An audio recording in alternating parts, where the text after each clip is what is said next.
오늘 우리가 읽은 성경 말씀을 보면 참 주의 장막에 대한 사랑을 절절한 마음으로 고백하는 사람의 모습이 있습니다.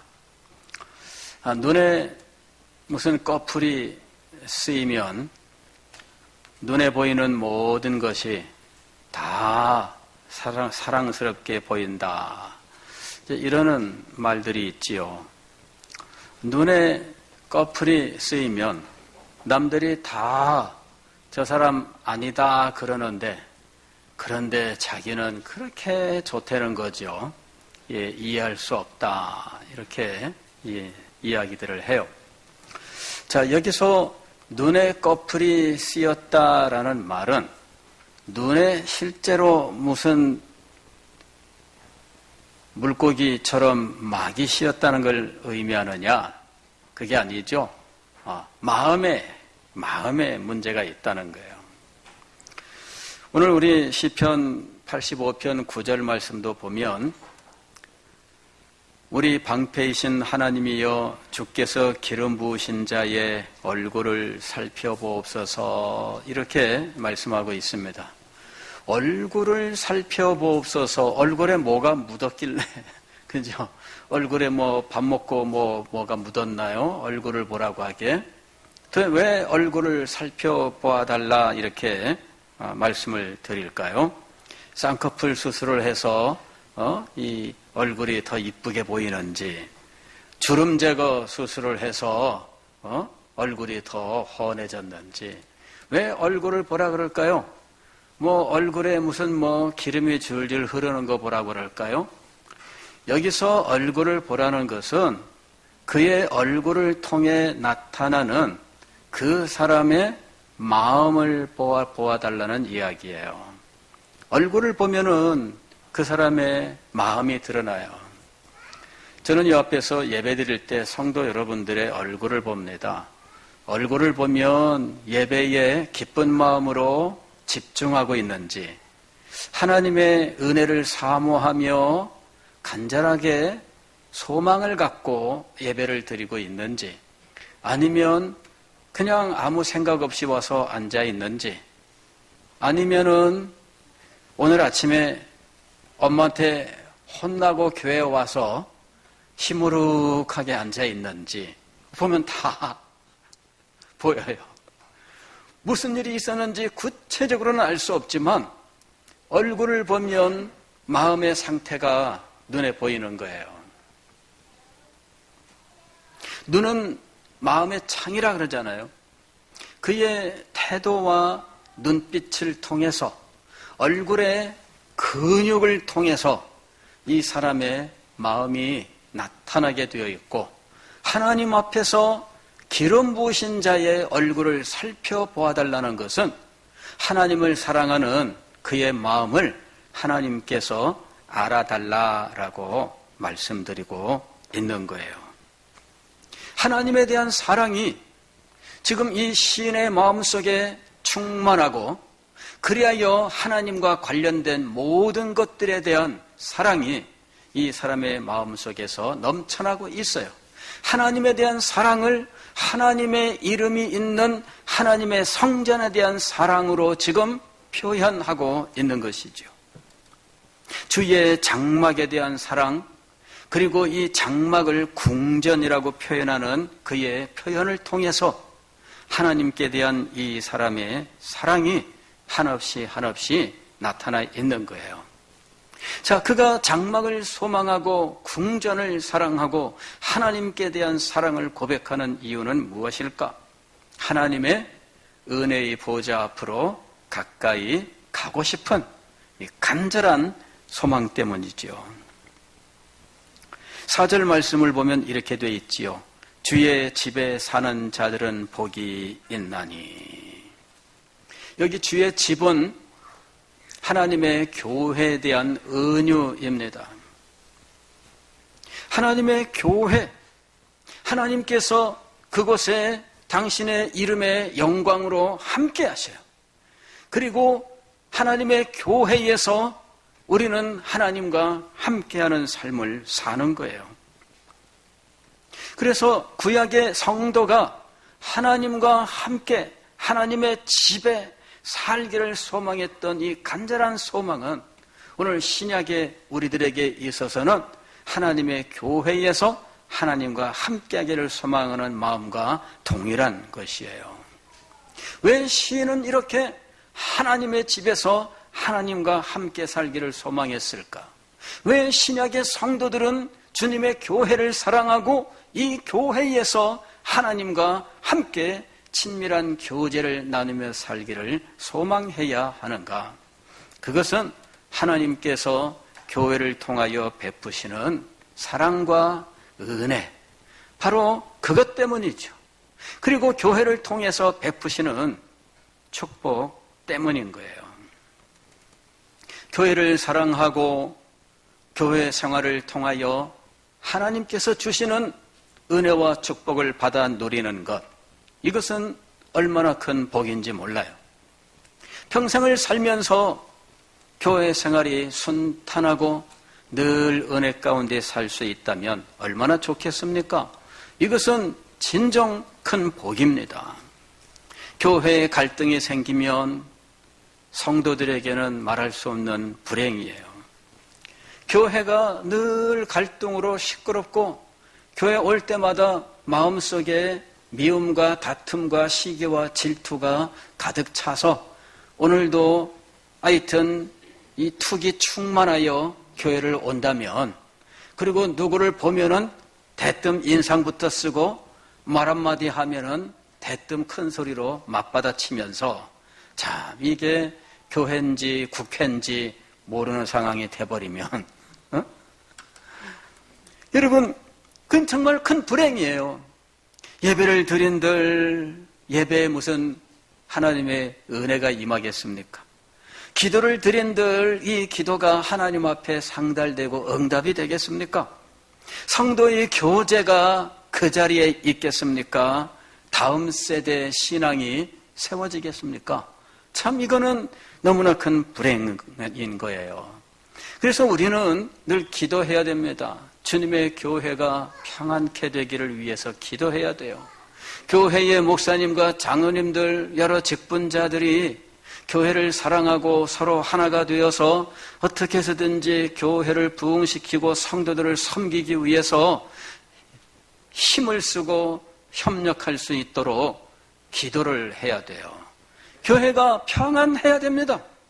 교회에서 어떤 일이 있어도 분쟁하지 않겠다라는 마음의 결심을 해야 돼요. 목사님도 결심을 해야 되고 장로님도 결심을 해야 되고 모든 성도들도 결심을 해야 돼요. 왜냐하면 교회가 평안한 것이 우리 모든 성도들에게 큰 복이기 때문이에요. 교회가 평안하게 발전을 해야 복음을 전파할 수 있고 하나님 앞에 영광이 되고 우리 모두는 하나님께서 주시는 평안과 복을 누릴 수 있기 때문이에요. 예루살렘의 평안을 위하여 복을 빌라. 시인은 이렇게 이야기를 했어요. 예루살렘의 평안을 위하여, 즉 하나님의 교회의 평안을 위하여 기도하라. 교회가 평안하지 않고 목사님이 문제가 있고 성도들과 사이에 갈등이 있고 대립이 있어서 늘 이 갈등이 1년, 2년, 3년 그저 교회를 시끄럽게 한다면 그 교회에 무슨 하나님의 은혜가 임하겠어요? 여러분, 교회를 사랑하시기 바랍니다. 여러분의 영혼을 위해서, 여러분의 삶을 위해서, 여러분의 가정을 위해서, 여러분의 후손을 위해서 교회의 평안을 간구하시기를 바랍니다. 이 시간에 우리 찬송 한 장 같이 부르고 말씀을 다시 생각합니다. 찬송가 208장입니다.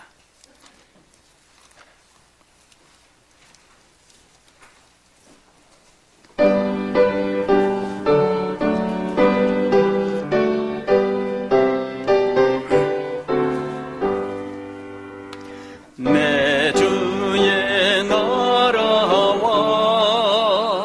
주 계신 성전과 피 흘려 사신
찬송은 이 작사하신 분이 이 티모시 도와이트라고 하는 분입니다.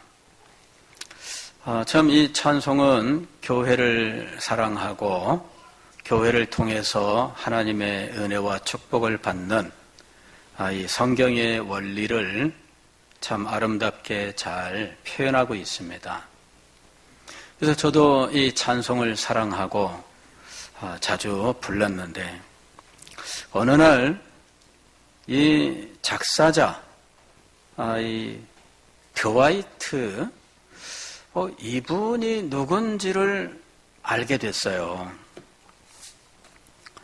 이분이 18세기 조나단 에드워즈 목사님의 셋째 딸 아들입니다. 그러니까 외손자예요, 외손자. 조나단 에드워즈 목사님의 손자니까 뭐 당연히 이 정도 교회를 사랑하고 뭐 얼마든지 그럴 수 있지 않을까 그냥 막연하게 생각을 했지요. 그러나 조나단 에드워즈 목사님의 말년을 생각해 보면 결코 간단하게 그리 말할 수 없습니다. 조나단 에드워즈 목사님이 1750년에 23년을 사역했던 이 노샘튼 교회를 떠나게 됩니다. 하나님의 말씀의 원리에 의해서 이렇게 해야 된다라고 하는 이 신학 논문을 발표하고 이제 이 문제가 결국은 교회 안에 분쟁으로 연결이 되어서 소위 노회에 해당하는 이 지방 목사회에서 중재를 하려고 했지만 결국은 투표를 통해서 230대 23이라고 하는 표로 교회를 사임하게 돼요. 이 드와이트는 언제 태어나냐면은 그로부터 2년 후에 태어납니다. 그래, 이 에드워즈 목사님이 당장 갈 데가 없어서 연말까지 그저 교회도 당장 목사님을 못 모시니까 교회는 그만뒀는데 연말까지 설교하면서 뭐 이렇게 저렇게 지냈어요. 결국은 스톡브리지라고 하는 그 변방의 인디언 마을에 이제 선교사로 가게 됩니다. 굉장히 식구를 이끌고 환경이 열악한 인디언 정착촌에 이제 가게 되죠.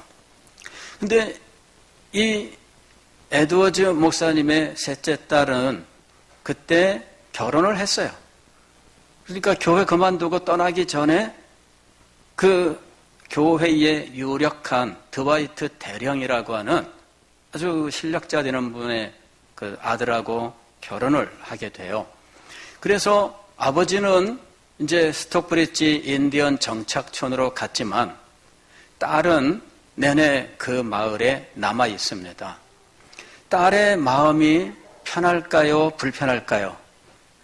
이게 참 딸이 그 마을에 남아 있는데 그 교회를 나갈 수 있을까요? 없을까요? 정말 어려운 문제가 된 거예요. 자기 아버지를 반대하여 내쫓은 사람들이 있는 교회예요. 그 교회를 자기가 지금까지 태어나서부터 지금까지 자기 교회로 알고 다녔는데 아버지가 쫓겨나고 난 다음에 그 교회를 나갈 수가 없게 된 거예요. 그래서 이웃의 다른 교회로 교회를 나가게 돼요. 집은 이 마을에 있지만 교회는 딴 곳으로 다니게 되는 거죠. 자, 그런 상황에서 이 드와이트라고 하는 분이 성장을 한 거예요. 그러면 이분이 성장하는 동안에 교회에 대하여 어떤 마음을 가지게 될까? 아마 우리 같으면 그냥 일반적으로 생각해 보면 아마도 엄마는 늘 불평하고 늘 그 교회 정상적으로 이 마을에 있는 교회 안 가고 딴 곳에 가니 그 아들도 교회에 대하여 이 비뚤어진 마음을 갖기가 쉬워요. 그런데 오늘 이 찬송을 보면 교회에 대하여 하나도 그런 앙금이 남아있지 않더라 하는 것이죠. 왜 그랬을까요? 그에게 신앙이 잘 전수가 된 거예요. 이분은 나중에 예일대학교 총장이 돼요. 그리고 신학의 변질에 대하여 이것을 막기 위해서 예일대학교 안에 예일대학 신학대학을 세우고 신학을 지키려고 하는 노력을 하게 돼요. 그리고 이 드와이트의 아들도 역시 이런 교계에서 아주 유명한 신학자로서 활동하게 됩니다. 그러니까 할아버지의 신학 활동은 이 사람에게 이어지고 그 아들에게로 이어지면서 19세기에 유명한 신학자의 가문을 이루게 됩니다. 이 사람이 교회에 대한 원망을 가지고 교회를 미워하고 싫어하고 하였더라면 이 사람의 인생이 어떻게 되었을까요? 저는 어느 날 이 티모시 드와이트를 문득 떠올리면서 이 사람이 찬송가 208장 내 주의 나라와 사랑합니다. 나 교회를 사랑합니다. 이렇게 노래했던 사람이라고 하는 것을 문득 떠올리면서 제 머리 끝에서 발끝까지 척추를 관통하는 어떤 짜릿하게 지나가는 충격을 받았어요. 쫙 하고 지나가는데 이 사람이 조나단 에드워즈 목사님의 아들이구나, 손자구나. 그리고 이 손자는 자기 어머니가 아버지가 교회에서 쫓겨나고 그 마을에 여전히 살아야 되고 그 교회 나가지 못하고 다른 곳에 있는 교회를 나가는 이런 신앙의 큰 풍파 속에서 성장한 사람이구나. 그럼에도 불구하고 마음속에 교회에 대한 원망, 교회 성도들이나 누구에 대한 원망, 이런 것들로 마음이 어그러지고 왜곡되고 그래서 잘못되지 않고 하나님 앞에서 아름답게 성장을 했구나.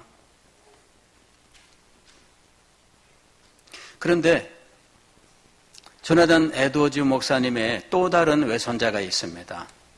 이 드와이트 어머니의 언니가 되는 분이 있어요. 그 사람이 아론 버라고 하는 사람하고 결혼을 했는데 이 사람이 프린스톤 대학의 총장입니다. 상당히 명망이 있는 사람이에요. 그런데 그만 아들, 딸을, 남매를 두고 결국 일찍 죽게 돼요. 그리고 이 아론 버의 후임으로 장인이 되는 조나단 에드워즈 목사님이 스톡브리지에서 이제는 프린스턴 학장으로 부임을 하게 됩니다. 그런데 부임을 하고 불과 한 달여 만에 이 에드워즈 목사님이 죽게 돼요. 천연두 예방 접종을 맞았어요. 즉 말하면 백신을 맞은 거죠. 근데 그 당시는 백신이라고 하는 것이 만들어진 초창기라서 굉장히 위험해요. 결국 그 후유증으로 그만 죽게 돼요. 그리고 그 딸도 남편을 잃고 어린 남매를 둔 이 딸도 아버지랑 함께 백신을 맞았는데 아버지가 죽고 일주일 만에 딸도 죽어요.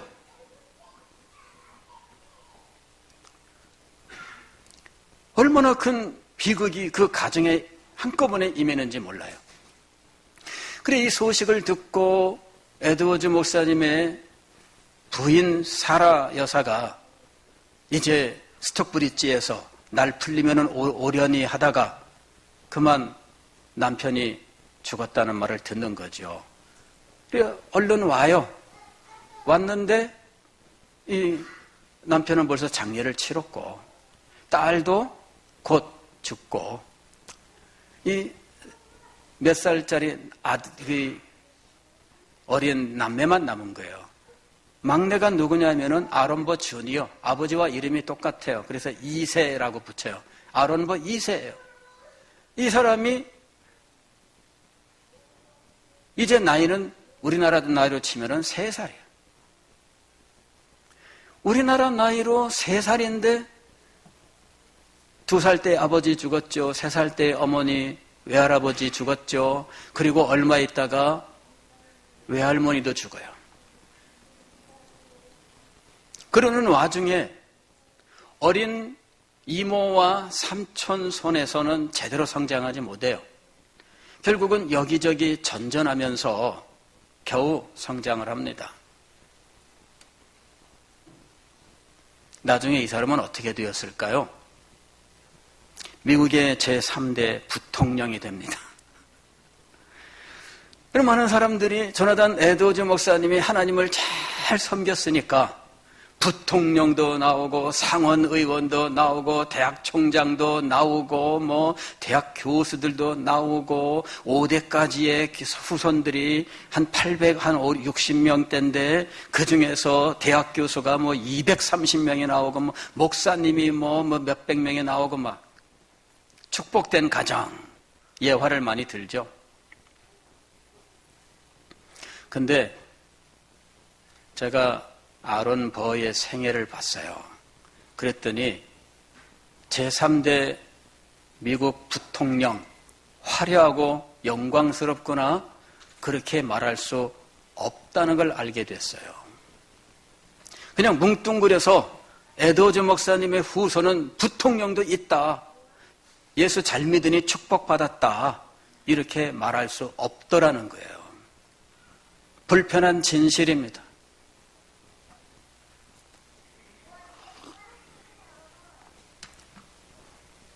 이 중에 장로님 아들, 딸, 권사님 아들, 딸, 집사님 아들, 딸, 나중에 불편한 진실이 되지 않도록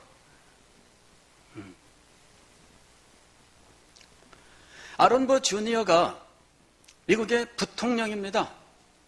이 사람이 미국의 제2대 대통령 토마스 제퍼슨과 대통령 경선에 나갔는데 공동 1위가 돼요.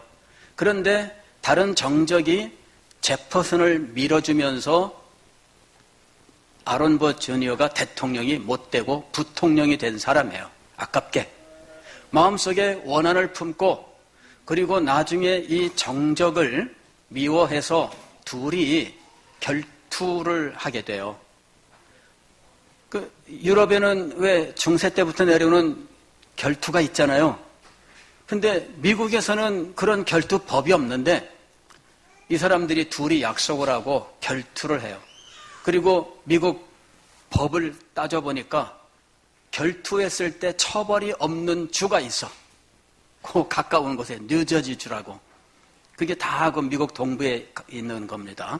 그리고 그쪽으로 강을 건너가서 거기에서 둘이 결투한 거예요. 딱 마주 서서 권총 딱 이렇게 들고 그 다음에 둘이서 하나 둘 셋 그리고 빵 쏜 거죠. 서로. 그걸 결투할 때는 피할까요? 안 피할까요? 안 피합니다. 예, 그냥 쏘는 게 서서. 근데 저 사람이 쏜 총은 아론 버를 스쳐 지나갔고 아론 버가 쏜 총은 그 사람의 이 몸통으로 해서 내장을 관통을 해서 결국은 죽게 돼요. 아론 버는 살인죄냐 아니냐 막 난리가 났어요. 결국은 살인죄로 처벌할 수 없다 뭐 이렇게 돼가지고 흐지부지 되어버리고 말았는데 이 사람은 원한을 잊지 못해요. 이래서 대통령이 토마스 제퍼슨인데 이 사람이 다른 곳에 가서 민병대를 조직을 하고 군대를 만들고 이래가지고 사람들이 이 사람을 반역죄로 국가 모반 이런 죄로 또 신고를 하고 이거 조사하고 혐의 없음 풀려나지만 그러나 굉장히 고달파요. 유럽으로 가가지고 나폴레옹한테 붙어서 나폴레옹에게 뭐라고 하다가 나폴레옹이 말을 안 들어주니까 그냥 귀국을 해요. 파란만장한 삶을 살아요. 그런데 이 사람이 무신론자예요. 조나단 에드워즈의 외손자예요. 자기 아버지는 프린스턴 대학 총장으로 이름을 당당하게 올리고 있는 사람이에요. 자기도 미국의 부통령이라는 이름을 가진 사람이에요. 그러나 불편한 진실입니다. 알고 보면 그는 무신론자예요. 왜 그런 일이 벌어졌을까요? 어린 시절에 2살 때 아버지, 3살 때 외할아버지, 어머니, 외할머니 1년 사이에 다 잃고 그 다음에 친척 손에서 전전하며 성장하는 동안에 이 사람은 믿음을 제대로 갖지 못하게 된 거예요. 하나님의 교회를 사랑하고 하나님 앞에서 살아가는 삶을 살지 못했던 겁니다.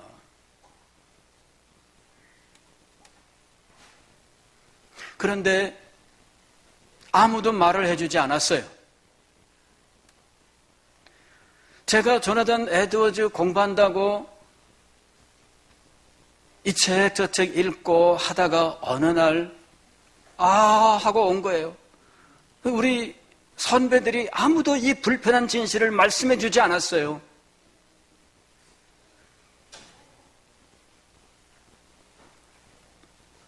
다 같이 어린 시절에 어려움을 겪었습니다.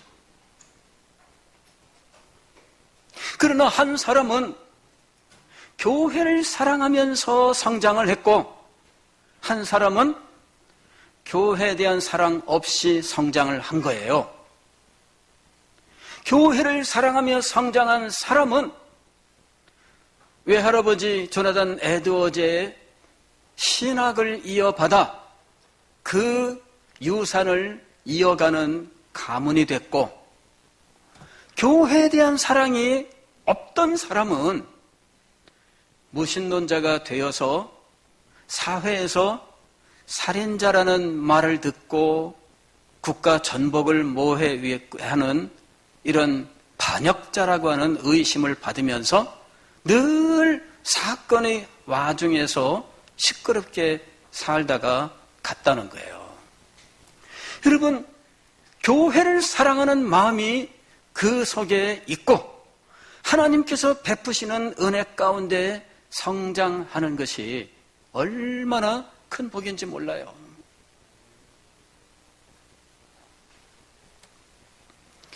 사람들은 조나단 에드워즈와 같은 시대, 같은 지역에 살던 또 한 사람의 가문을 비교하는 예화들을 많이 들어요. 막스 주크라고 하는 사람, 이건 가명입니다.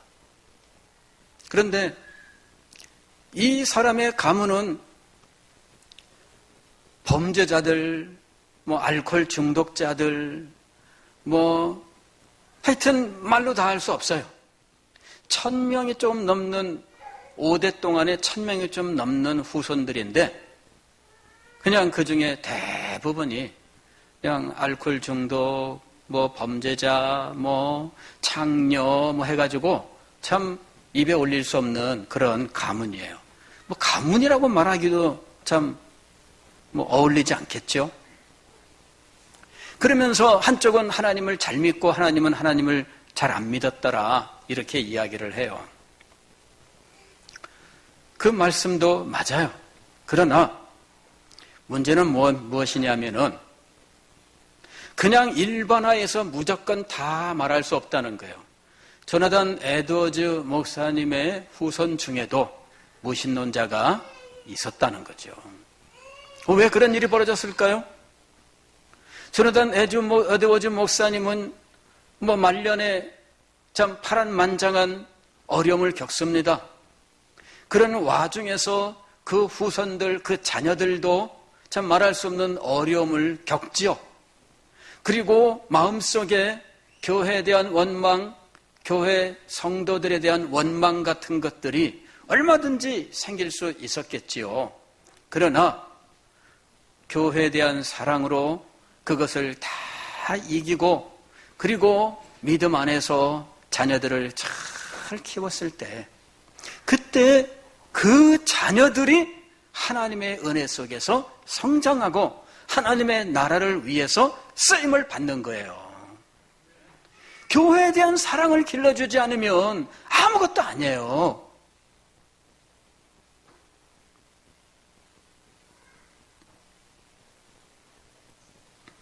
오늘은 우리 교회 창립 71주년 기념 주일입니다. 우리 교회 창립한 해밀턴 선교사님은 1949년 5월 18일에 부산에 상륙을 합니다. 배를 타고 부산에 상륙을 하고, 그리고는 요 대신동에 일본 가옥 2층짜리 가옥을 구입하고 자택에서 교회를 시작하게 돼요. 1년 후에는 6.25 사변을 만나게 되고, 서울에 볼일 보러 갔다가 6.25가 일어난 그날 밤에 그냥 하루 더 있다가 주말을 지내고 오려다가 그냥 부산으로 가자 하고 막 수소문해가지고 막차를 타게 됐어요. 겨우 표를 구해서 막차를 탔는데, 막차를 타고 내려오는데 전쟁이 난 거예요. 6.25가. 그리고는 이 외국인들 다 일본으로 다 보내요. 그 일본에 가서 한 2개월 있다가 한국으로 와요. 그리고 미군 부대에서 통역하면서 이제 활동을 하게 됩니다. 그때 그는 교회들 여러 군데 교회당 건물을 지어주고, 주일날이면은 3군데 교회를 다니면서 하루에 5번 설교를 했다고 기록하고 있어요. 그리고 자택에서 드리는 이 예배에는 한 200명 정도의 성도들이 모였다고 기록하고 있습니다. 그러니까 전쟁 중이니까 더 많은 사람들이 또 나왔을 겁니다. 그런데 1년 후에는 그만 이 외환법 위반으로 그만 추방을 당하게 돼요. 자기 제자가, 평양신학교 출신의 제자가 이 달러화와 원화로 바꾸고 하는 이런 과정에 도움을 좀 달라고 해서 자기는 도와줬는데, 나중에 알고 보니까 이게 환차익을 노린 이런 일이 되었고, 이 해밀턴 선교사님 자신이 이런 외환법을 위반한 것이 돼요. 미군 당국이 추방을 시켜버리고 다시는 귀국을 허락하지를 않습니다. 그래서 1952년 10월 달에 결국 일본으로 출국했다가 일본에서 미국으로 가고, 결국은 64년 이때까지 미국에서 목회를 해요. 마지막에 그의 회고록 제일 마지막 문장이 있습니다. 제일 마지막 문장은 어떻게 되어 있냐면, 한국에서 생의 대부분을 선교사로 보낸 것을 후회하지 않는다. 그게 마지막 문장이에요. 제가 그 마지막 문장을 읽고 감동을 받았어요. 이분이 사실 1920년 이 프린스턴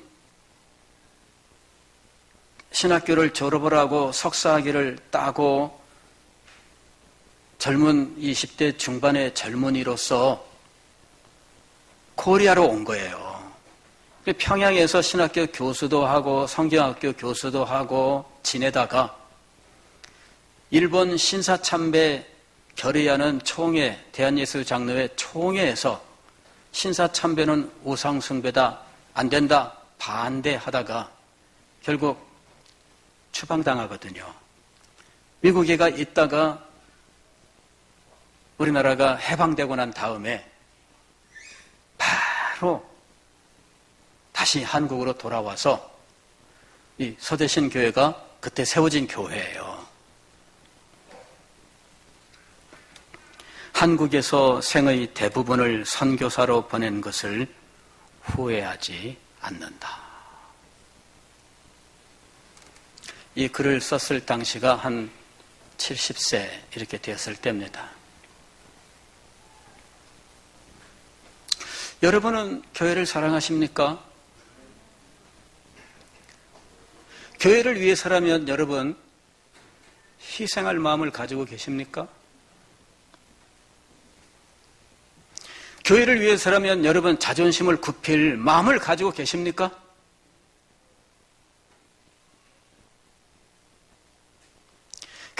교회를 위해서라면 억울한 모든 것들 다 내려놓고 여러분이 기꺼이 승복하기로 작정하십니까?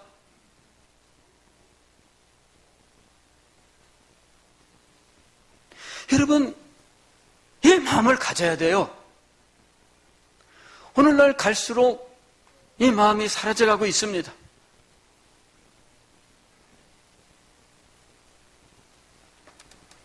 한국에서 생의 대부분을 선교사로 보낸 것을 후회하지 않는다. 하나님의 교회를 사랑하고 은혜 가운데 정상적으로 성장하고 발전하는 신앙생활, 자녀들이 그 가운데서 아름답게 장성하여 교회를 사랑하고 하나님 나라의 일꾼이 되는 이 일은 축복이에요. 풍파에 시달리고 여지기 휩쓸리고 자기 신앙도 잃고 자녀들 신앙도 잃고 이런 것들은 여러분 비극입니다. 주님 앞에 기도하세요. 하나님, 제가 교회를 사랑합니다. 교회의 평안을 허락해 주십시오. 저희 가정은 교회의 평안을 통해서 은혜를 받고 힘을 얻게 해주시고 우리의 자녀들이 교회의 평안을 통해서 아름답게 장성하여 하나님 나라를 이루는 일꾼이 되게 하옵소서. 기도하고 은혜 받고 살아가는 여러분이 되시기를 주의 이름으로 축원합니다. 기도하겠습니다.